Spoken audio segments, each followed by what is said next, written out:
Eighth graders, we are back again. We're still in section 6.1, but this time we're going to look at example 3, and we are going to evaluate expressions this time. Remember, evaluate is just a fancy way of saying plug in for the variable. Plug the number that's been given to you in for the variable that it stands for. And that's really all we're doing today, is evaluating each expression for the given value of the variable. So let's look at letter A. We have x to the negative 1, and they tell us that x is equal to positive 2. Now there's a couple of ways you can actually go about this, and I'm going to let you decide what works best for you. You could take your x to the negative 1 and go ahead and plug in right this second and just say, I'm going to go ahead and plug in positive 2 for the x. And then I'm going to rearrange it and go, hey, I've got 2 raised to the negative 1. I can't leave it that way. I must simplify this.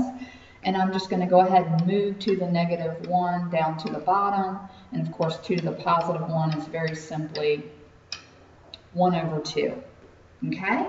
And you can do it that way, where you plug in right away for the variable. Or, let me kind of separate my board here, or you could say, you know what, I want to go ahead and I want to move the negative number, the negative exponent first, get that dealt with, and then I want to plug in after it's all said and done. Okay, that would work too. And so what you do from here is you go, well, I can't leave x to the negative 1, you know, up top. It's actually negative in the numerator, so I'm going to bump it down to the bottom, and it'll become x to the positive 1. And now I'm going to plug in my 2, and then I'm done, because 2 to the first power is just 2. I don't really care which way you do it. You just need to do what makes sense to you, okay? So letter B, we have a to the 0 times b to the negative 3. Now, I will tell you right away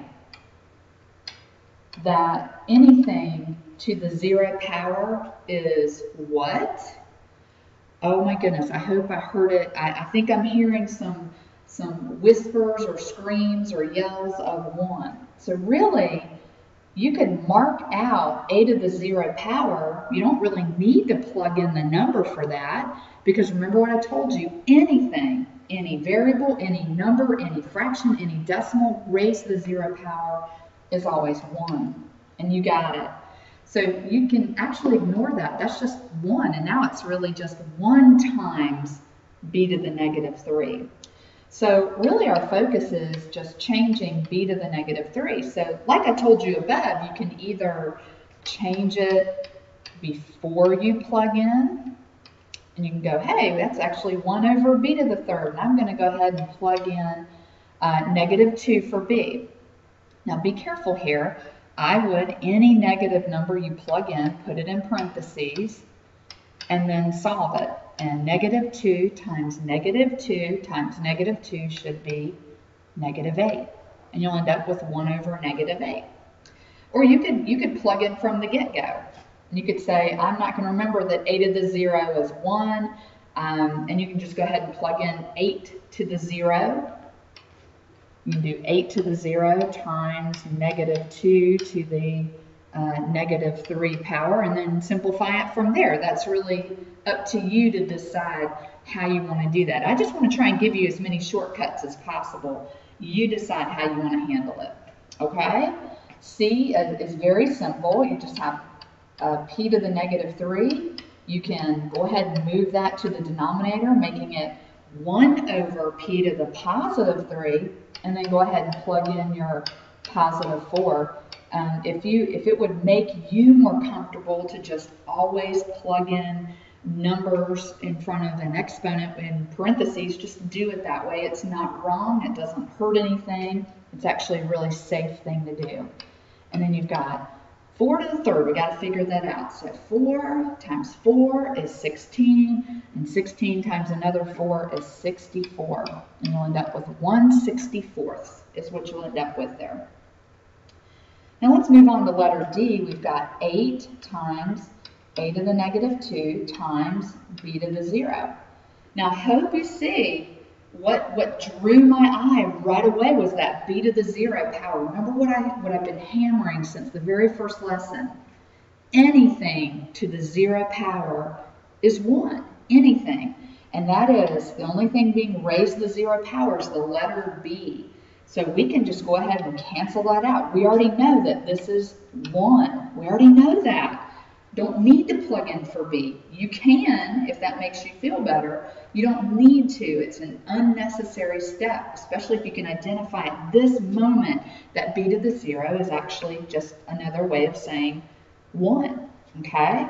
So let's clean it up a little bit, and let's see what we've got left here. We really just have 8 times a to the negative 2.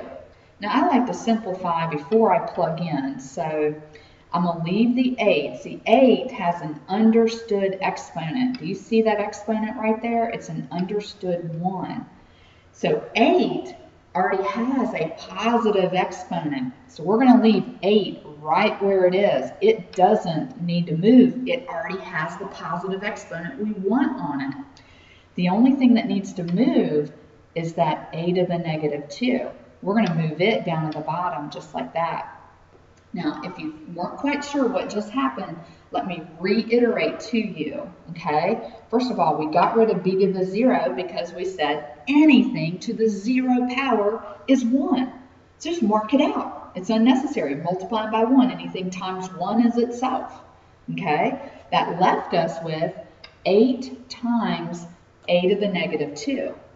Now, don't get this mistaken impression that 8 and a are both being raised to the negative 2. There aren't parentheses around the 8 and the a.